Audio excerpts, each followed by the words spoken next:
Array ఎంత పనాయరా ముందే తెలిసుంటేనా రాత్రి 2 కాటన్లు తెచ్చి ఇంట్లో పెట్టుకుందును. పెట్రోల్ రేట్లు పెరుగుతాయని లీక్ ఇస్తారు గాని గీ ముచ్చట పెరిగేదాకా చెప్పరెందుకని.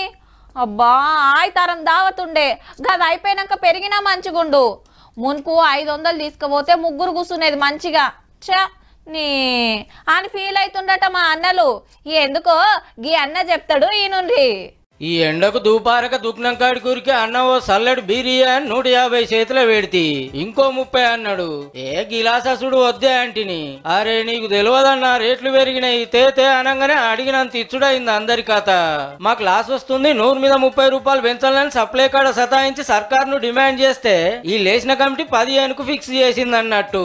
అంటే లైట్ బీర్ 150 ఉంటే 180, స్ట్రాంగ్ 160 ఉంటే 200 అయింది. జర పిరంగల్ల బ్రాండ్ అయితే ఇంకింత ఎక్కువ.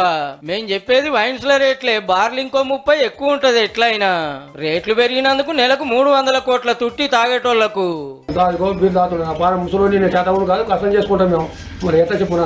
అప్పుడే ఎండలు సుర్రు మనవాటే సల్లగిని తెస్తే గాని జీవికి తుర్తుండదా మనోళ్లకు. ఇదే మంచి మోకరా అనుకున్నట్టుండ్రు రేట్లు పెంచడానికి.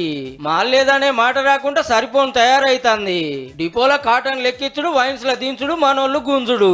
ఎన్నడేకనా ఉద్దర పెట్టని ఉత్తమ కస్టమర్ల తరపున కొట్లాడేటోళ్ళు ఎవ్వరు లేకపోయి రేట్లు పెంచితే.